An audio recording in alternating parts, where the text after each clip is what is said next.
Samvirani Dumilan, good evening and welcome to episode 389 of the Private Property Podcast. I'm your host, Uzamantungwa Khumalo. It's the Monday edition of the Private Property Podcast, and for joining us for the first time, where have you been?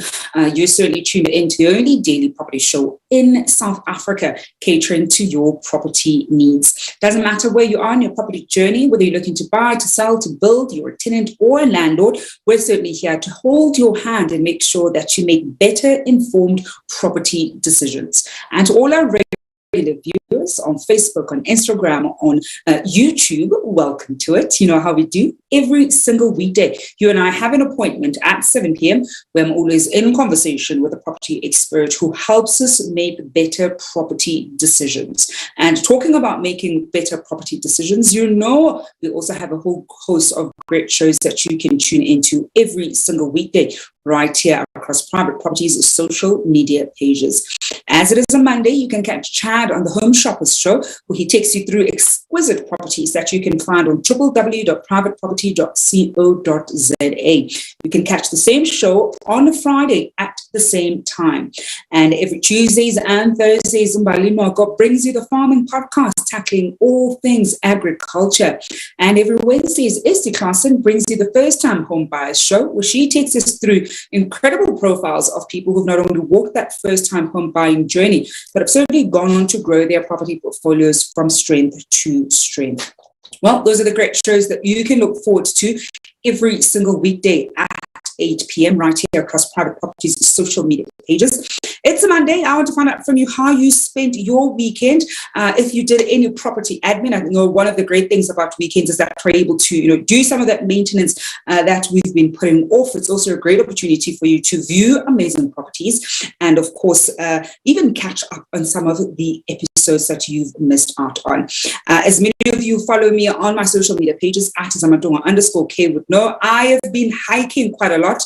And I get some of my best ideas when I'm hiking. So you can already be, sure that there are quite a lot of great things that the team and I are cooking up to bring you a better show right here on the Private Property Podcast. Well, I can already see some of the love that we're getting on our Facebook page. And now that Everton, Sarah Mateta, as well as Gajeni Ndumi watching, sending through those green hearts, continue sending them through. And talking about Facebook and the green hearts, as you know, we're running an incredible competition where you stand a chance of walking away with 500 rands in cash every single weekday. And all you have to do to walk away with that cash, or stand a chance of walking away with the cash, is, of course, tune in every single day and make sure that you also comment on the pinned post on our Facebook page, where you share with us some of the great property advice that you've picked up while watching the show. If we call your name, then you're certainly going to walk away with that 500 rands. And the only way you can do that is to make sure you claim your prize. If you don't claim your prize, the money rolls over into the money bag, and the money bag just keeps getting bigger and bigger. Later on in the show, we'll see who the lucky winner is. I'll also go through some of the great entries that we've already seen that many of you at home have already entered. Well, to kickstart the Monday edition of the Private Property Podcast this evening, we're looking at opportunities for investors and developers in the commercial industry, and joined this evening by Franz Gmeiner, who's a CEO and founder at Orion Group. Franz, good evening, and thank you so much for joining us. Good evening, and thank you very much for having me this evening. It's such a pleasure, Franz. I think you and I are really having such a great conversation. I always say to people at home, there's always the conversation before the conversation, the interview before the interview. Franz and I were having the interview of our lives just before we came on. But of course, talking, property and looking at opportunities. I think one of the starting points, Franz, that I want us to look at, and we touched on this even off air, is you've been in the industry for quite a number of years and have the expertise that I think so many of us don't often have, and certainly have been able to walk the real estate path for a number of decades. What have been some of the investment trends that you have picked up in your decades within the real estate industry that you can share with our viewers at home? I think I'm glad you mentioned the word trends, because properties are not a piggy bank or a savings bank. Properties is an investment category that always needs, firstly, serious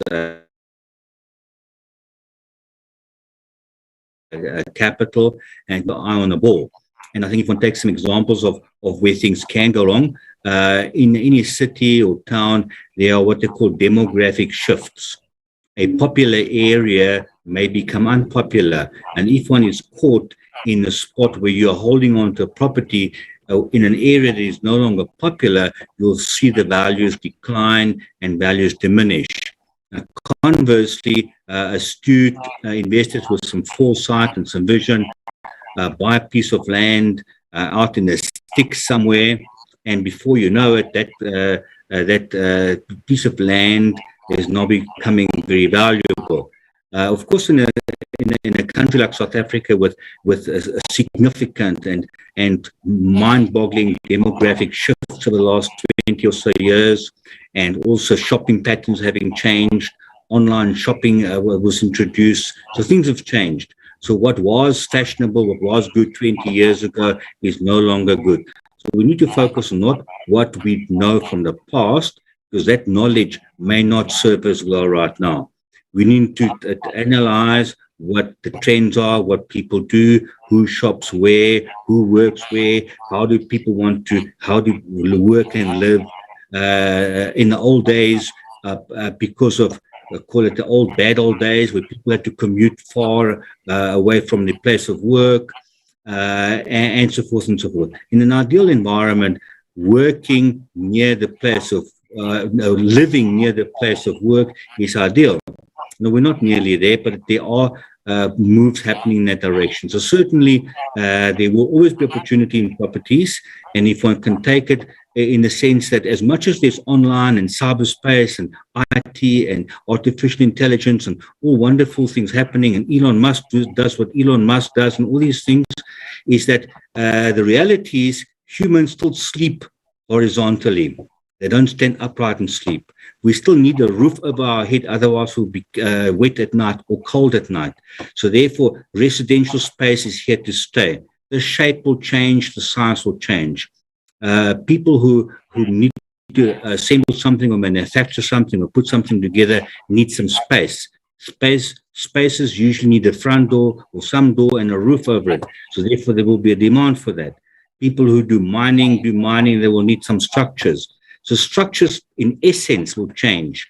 As much as the Great Pyramid had a reason for being there, today our Great Pyramids are some of maybe the monuments sitting in Sandton CBD. We don't know. So an astute investor will make it his or her business to understand how the market is unfolding, understanding what opportunities may present themselves, and somehow, by sheer vision, determination, tenacity, all those things wrapped into some kind of a magic bowl to go after this thing called property investment. And Franz, I think you've actually given us, so much great insight to reflect on. The big one, of course, are the demographic shifts, because I think that's one of the things that when you do your real estate market analysis, you need to be able to look at. There are areas where we know there's still quite a huge demand because, when we look at migration trends, people are still moving in those areas. I know when we look at the very same trends, people are also moving away from certain areas where it wouldn't make sense for you to be getting a property in that area, or to looking, for instance, to build or develop in that area because there just isn't demand. People are moving away from that particular area. And of course, also understanding retail trends or shopping trends, as you call it, is also so crucial, because those kinds of amenities are things that people look out for when they buy their respective properties. And as an investor, you need to be aware of them when you make your investment decisions. I want to then look at, Franz, when people begin to certainly have an interest in commercial property in particular, what are some of the underlying, I'll say, investment, let's call it investment thesis, should they be aware of when they're looking at commercial property? And we'll look at commercial property sort of holistically, even though we know that there are different aspects to commercial property. But when we look at commercial, because I know many of us are used to resi, but when we shift onto the commercial side, what are some of the fundamentals of commercial property that you really need to be aware of as an investor when you're looking to add that as part of your property portfolio? Commercial property by its nature is usually commercial property by nature will be usually a bigger investment than residential investment. So therefore, the capital requirement is significantly larger, and commercial property funding organizations, particularly the commercial banks, are quite strict in the lending criteria, the lending policies. So therefore, the biggest obstacle and the first hurdle and the challenge would be for a potential investor to secure the owner's capital or the owner's equity to invest in the property. And that is usually the biggest challenge, and that's why many people, despite their ambitions of entering the commercial property space, can't enter because the capital hurdle is precluding them. Assuming one can get over that by some kind of a fund or some group investment or syndication of sorts, one would then have to then make some decisions around what property to buy or what category of property to invest in. And I think the big thing is there to do a proper due diligence. And by due diligence, although it's such a fancy word, it comes really down to the fact of getting to grips with the property itself in terms of its physical attributes. Is this thing stable? Are there approved building plans?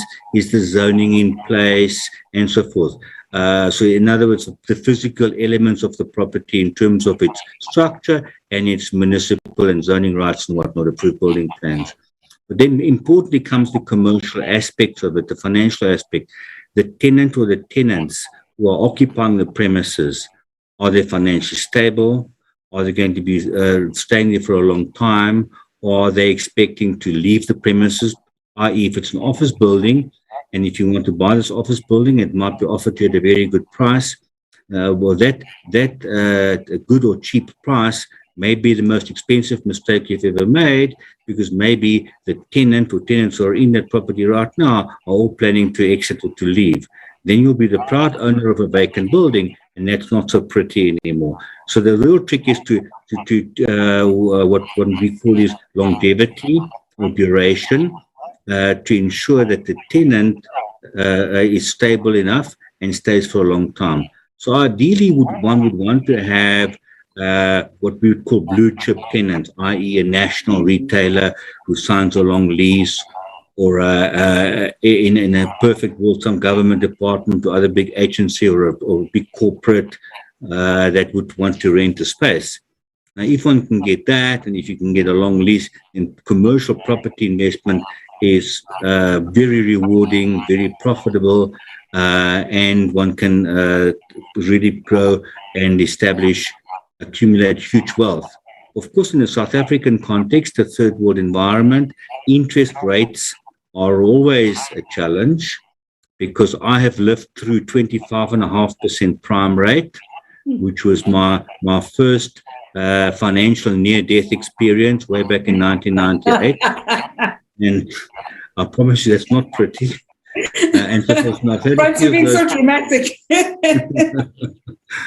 I've had a few of those since, and thank God, through hard work, determination, and I'm sure a hefty dose of blessing from upstairs, I got through all that.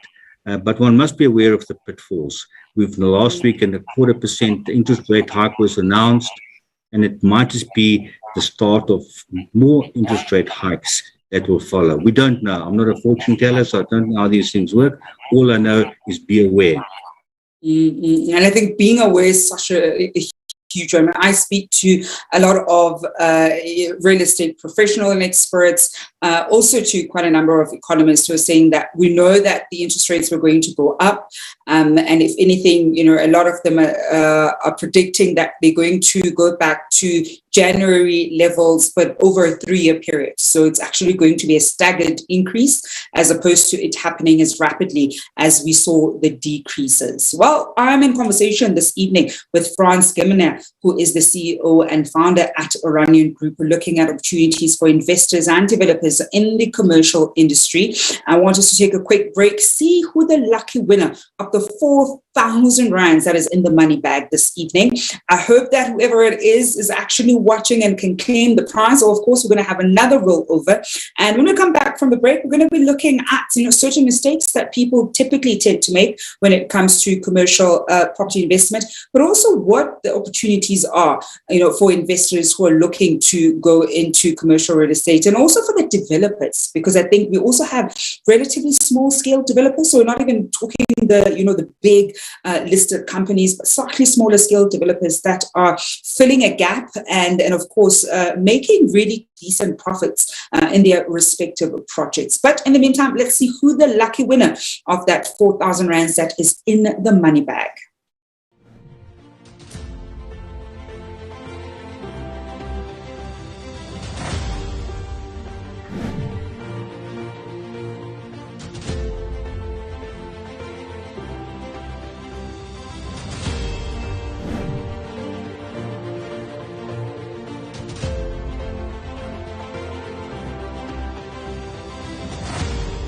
And the lucky winner this evening is Paulina Nkosi. Paulina Nkosi, you're the potential winner of that 4,000 rands that is in the money bag. I hope that you're tuned in, you're watching. Drop us a text down here below in order to claim your prize. That's 4,000 rands that is up for grabs. And of course, some of the great entries that we received from you at home. Bugega Madromo Nkanyiso, or Nonkanyiso rather, saying podcast is the best, great lessons there each time. Urifilo Precious Malibana saying learning about being a new home buyer was my fave podcast. And actually, Paulina Nkosi, one of the posts that she had sent through was, I also enjoy the Home Shoppers Show because I'm motivated that one day I will end up owning such beautiful properties in upscale estates. Well, Paulina Nkosi, I hope you're watching. 4,000 rands is up for grabs.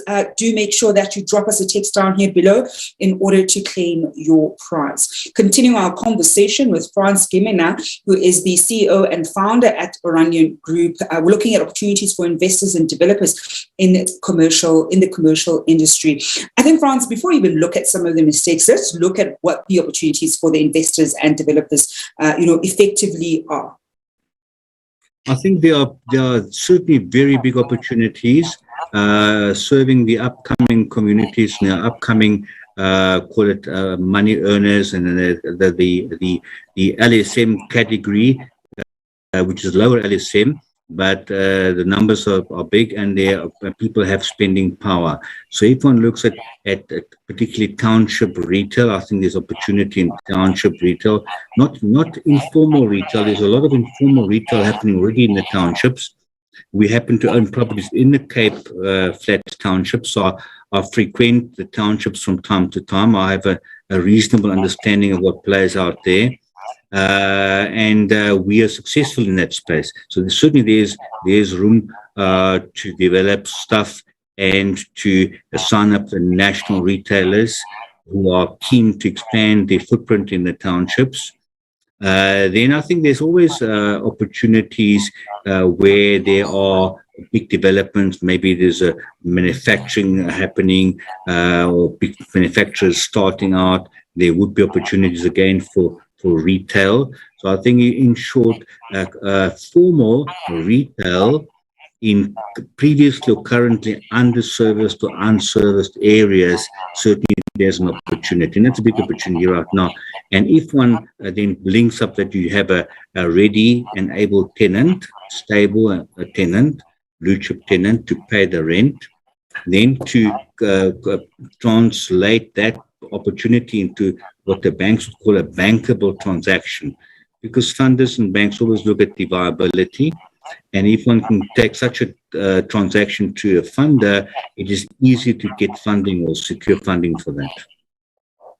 And, Franz, I actually want to piggyback on the tail end of what you've just said around something being a bankable transaction, or a deal potentially being a bankable transaction. I think if you could give us some insight into, and I know that you're not a financial institution, but you certainly have enough deal making experience to be able to give us a sense of, how, firstly, what makes it a bankable transaction? What are the fundamentals that you should be including in your deal? Because I think sometimes people are able to identify an opportunity by virtue of perhaps using some of these amenities or having done their research, but don't quite know the next step, which is fundamentally crucial. Communicating it to the financial institution or even other investors, private investors that you want to get on board in your deal. How do you then go about packaging that bankable transaction so that whether it's financial? I think the first part is that the first part would be to have a professional team. Yeah. And that includes a quantity surveyor, QS, an architect, and of course a professional builder who are on your professional team, because the banks or funders would look at your professional team to be convinced and comfortable that you will be able to execute on the development. That's the first part. The second part is you need to do your financial numbers, meaning that the total cost, the delivered cost of your product, which means on opening day, at the day of the ribbon cutting, but on the day when all the costs are counted, that your return on the investment, the initial what they call yield or the return, in my view, should be at the very least 12% or more.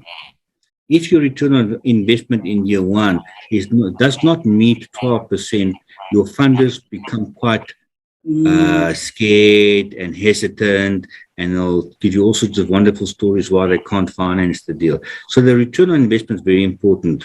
Professional team, number one, in other words. Number two, return on investment. And then thirdly, the bank would want to see what is your, and they use the term skin in the game. What is your owner's equity in this business? And ideally, the owner's equity, particularly for a startup developer, could be that he or she or the consortium or the partnership own the land. Maybe they inherited the land, or maybe they, found the land somewhere, or they have somebody else who's lending them the property or financing the property unofficially. So there are different ways to squeeze through the cracks in terms of this owner's equity. So, which means that the next part is the owner's equity. So, and then the last and not least part would be to secure a tenant, i.e. a national retailer who's prepared to sign, let's say, a 10-year lease. And then the lease and the rental payments, including the rental escalations over the 10-year period, must, at the very least, pay back the loan to the institution.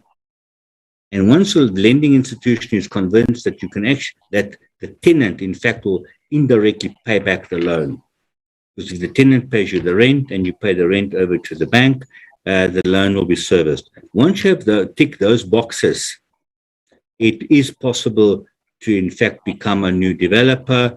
And once you have the first development over the line and off the ground and the party's over, then the second development can happen. And it's possible that a person who started with one little retail store, i.e. a typical Boxer or a U-Save or something in the township, could end up having dozens of those particular structures. But I must caution that a property development is not a get-rich-quick scheme.